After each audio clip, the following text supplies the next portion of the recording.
بسم اللہ الرحمن الرحیم. السلام علیکم. ہیلو پاکستان. ایک عجیب سی کیفیت ہے اور اکثر لوگ بہت سوال کرتے ہیں جب میں ولاگ نہیں کر سکتا، بات نہیں ہو سکتی، تو کہتے ہیں کہ کیا ہوا، آپ روز بولا کریں. یہ جو سانحہ ہوا بچے کا لاہور میں، اس کو دیکھ کے جتنے بھی اولاد والے لوگ ہیں، جتنے بھی انسانیت کا درد رکھنے والے لوگ ہیں اور جتنے بھی نارمل لوگ ہیں، سائیکو فینس نہیں ہیں، وہ سارے کے سارے پورا پاکستان ایک طرح سے صدمے کا بھی شکار ہے، دھچکے کا بھی شکار ہے اور ٹراما بھی ہے. رحمان فارس نے اس کو یوں بیان کیا ہے، کہتے ہیں کہ بچہ ہے، اس کو یوں نہ اکیلے کفن میں ڈال، ایک آدھ گڑیا چند کھلونے کفن میں ڈال، کیڑے اسے پسند نہیں ہیں کھلے ہوئے، کپڑے اسے پسند نہیں ہیں کھلے کھلے، چھوٹی سی لاش ہے اسے چھوٹے کفن میں ڈال، ڈرتا بہت ہے کیڑے مکوڑوں سے اس کا دل، کاغذ پہ لکھ یہ بات اور اس کے کفن میں ڈال، عیسیٰ کی طرح آج کوئی معجزہ دکھا، یہ پھر سے جی اٹھے اسے ایسے کفن میں ڈال، دفنا اسے حسین کے غم میں لپیٹ کر، یہ کربلائی ہے اسے کالے کفن میں ڈال، اور مجھ کو بگاڑ دے میرے لختے جگر کے ساتھ، سینے پہ میرے رکھ کے اسے میرے کفن میں ڈال، اور سوتا نہیں ہے یہ میری آغوش کے بغیر، فارس مجھے بھی کاٹ کے اس کے کفن میں ڈال. لاہور کے ایک پاکستان تحریک انصاف کے امیدوار تھے، ان کی گرفتاری کے لیے پولیس نے چھاپا مارا.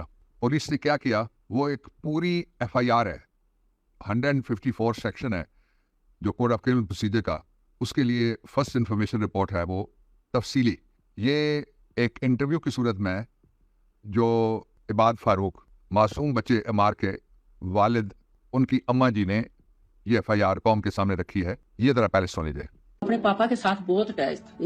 جدو انہوں پولیس لے گئی وہ تو بعد سارے گھر پولیس روز ریڈ کرتی سی. ایک دن ایسا ہوا انہاں پکڑ لیا مینوں بھی تے میری بہو نوں. وہ بچہ ویکھ کے زیادہ ٹینشن لئی انہاں اتنا شور کیتا بچیاں نوں چھڈ کے سانوں لے گئے. مر سانوں نہ ایک دن بعد میں آ گئی، دوسرے دن بعد میری بہو آیا تے بچہ گھر نہ بالکل نہ وہ زیادہ ہی کمزور تے ڈگا آیا، منہ چنج کرے، پتہ نہیں جنویں انہوں کچھ ہو گیا. اسی ہاسپٹل لے گئے، ہاسپٹل بھی انہاں آخے نو کچھ بھی نہیں. پھر اسی دم درود تے بھی لے جاندے رہے، انہاں آخے نو کچھ بھی نہیں. پہلے بچہ بالکل ٹھیک تھا، بالکل ماشاءاللہ ٹھیک سی، سارے نالوں ماشاءاللہ ہیلدی بھی سی، ٹھیک بھی سی. تو پولیس جب گھر میں آتی تھی تو یہ کہاں ہوتا تھا بچہ؟ اس کے سامنے ہوتے تھے یہ سارے؟ ہاں اس لیے تو سکول بھی بند سی تے کار ہی ہوندا سی. پولیس کا کیا رویہ تھا؟ وہ کہندے سی سانو آباد چاہیدا، تے میں اگوں کہندی سا جائے ماما بھی کہندی سی کہ بات تسی لے لیا ساڈے کول، ہن بعد کتھوں اسی دئیے تانوں. بس وہ پولیس کہنا سانو دیو جتھوں مرضی. اسی آخنا تسی ساڈا بچہ لے لیا، وہ ساڈے نال رکھ چلو پھر تسی اگے لگو، پھر سانو لے جاندے سی. بدتمیزی وغیرہ بھی کرتے تھے؟ بدتمیزی کردے سی بہت زیادہ. دوسری بات، اس بچے کے باپ کا گناہ کیا تھا؟ سیاست، کسی سیاسی جماعت میں سے ایک بہترین چوائس کے پیچھے چلنا. پاکستان جیسے لٹے پٹے کٹے پھٹے معیشت والے ملک میں ایک ایسا شخص جس کو ساری دنیا بہترین لیڈر کہتی ہے اور پاکستان کے لوگ اس کے دل کے ساتھ اپنا دل جوڑ چکے ہیں، اس کے ساتھ کھڑا ہونا، اور زیادہ سے زیادہ یہ تھا کہ سیاست کرنا.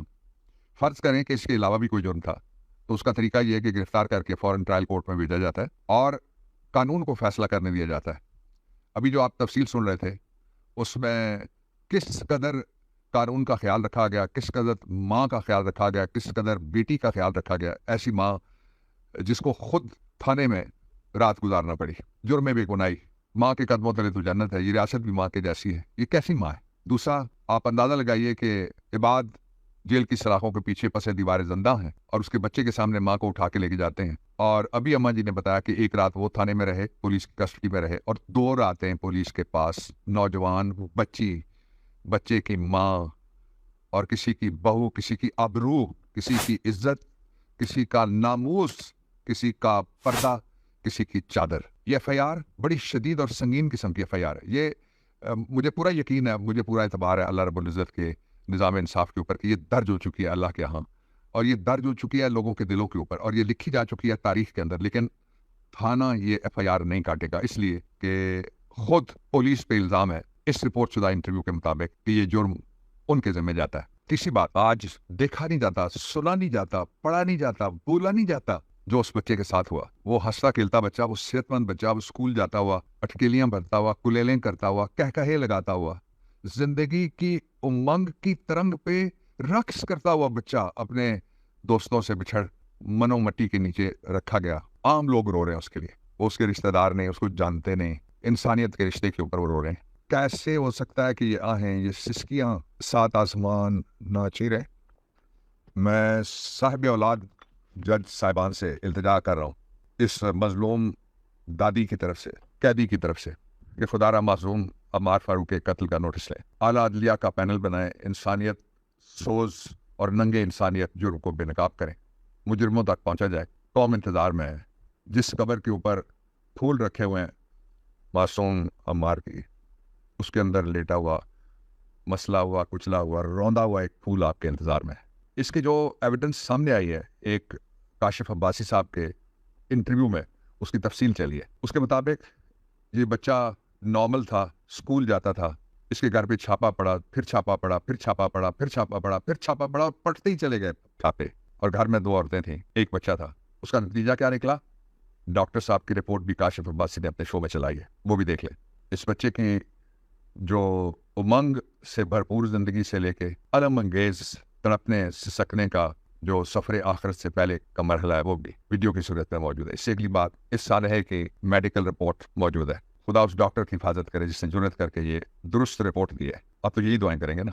میں اس پہ اتنا ہی کہتا ہوں۔ ایک بات آخر میں آپ سب سے کہوں گا، پاکستانی اس وقت 12 کروڑ 70 لاکھ ووٹر ہیں، ان میں سے 5 کروڑ 70 لاکھ بچے ہیں، 35 سال سے کم عمر کے ینگ نوجوان ہیں۔ میں ان کے مستقبل کے لیے، اور پورے پاکستان میں جو خواتین ہیں وہ 51 پوائنٹ سم تھنگ ان کی آبادی ہے۔ نہ جانے کیوں یہ جینڈر گیپ دکھایا گیا ہے جو الیکشن کمیشن آف پاکستان کی جو رپورٹ ہے اس میں، کہ مردوں کی آبادی زیادہ دکھائی گئی ہے اور خواتین کی کم دکھائی گئی ہے۔ لیکن میں آپ کے لیے وہ بات بعد میں کہنا چاہتا ہوں۔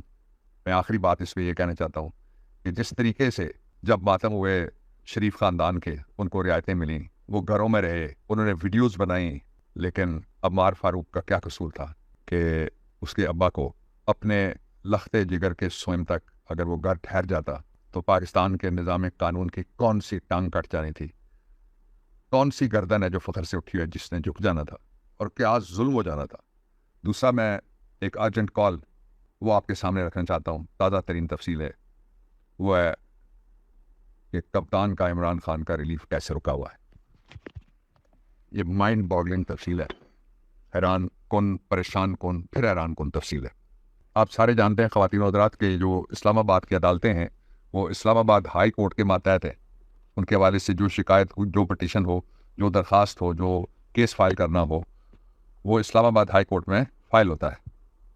اور اس وقت اسلام آباد ہائی کورٹ میں جو انصاف کے تقاضے پورے نہیں ہو رہے اور ایک پینڈنسی چلتی جا رہی ہے، نمبر 1 توشہ خانہ ریفرنس اپیل کا فیصلہ، نمبر 2 توشہ خانہ سزا کے خلاف اپیل، نمبر 3 توشہ خانہ کیس کے اندر درخواستیں بہت ساری ہیں یہ، نمبر 4 اٹک جیل سے اڈیالہ جیل عمران خان کو منتقل کرنے کی، ٹرانسفر کرنے کی، لانے کی درخواست، نمبر 5 سائفر کیس میں ضمانت کی درخواست، نمبر 6 سائفر کیس میں FIR جھوٹی ہے اس کی کویشمنٹ یعنی اس کو ختم کرنے کی درخواست، نمبر 7 سائفر کیس میں ان کیمرہ کی بجائے اوپن ٹرائل کورٹ کی درخواست، اور اب ایک پریسیڈنٹ بھی سیٹ ہو گیا ہے۔ سپریم کورٹ آف پاکستان نے میڈیا پہ چلا ہے پورا ٹرائل ایک کیس کا، مقدمے کا پوری کارروائی، اس لیے یہ ٹرائل بھی اوپن ہو سکتا ہے، وہ پریسیڈنٹ آ گیا ہے۔ نمبر 8 مزید کسی مقدمے میں عمران کی گرفتاری نہ ڈالنے کے خلاف درخواست، جیل رولز کے مطابق 9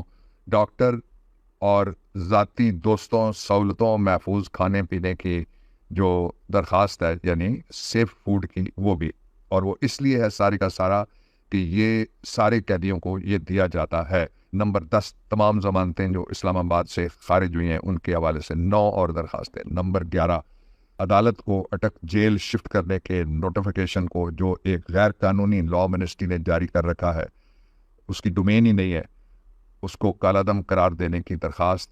ایک ہی مقدمے کے 2 ملزم، ایک کو اٹک جیل میں رکھا ہوا ہے چیئرمین کو، اور وائس چیئرمین کو رکھا ہوا ہے راولپنڈی جیل میں، اور راولپنڈی جیل ہی نوٹیفائڈ جیل ہے اسلام آباد کے قیدیوں کے لیے، کیونکہ اسلام آباد میں کوئی باقی سارے قتل، دہشت گردی، سازش، بغاوت، بڑے بڑے جرائم کے مقدمے کے سارے قیدی جو ہے وہ اسی جیل کے اندر ہیں جن کو ٹرائل کے لیے لایا جاتا ہے اسلام آباد میں۔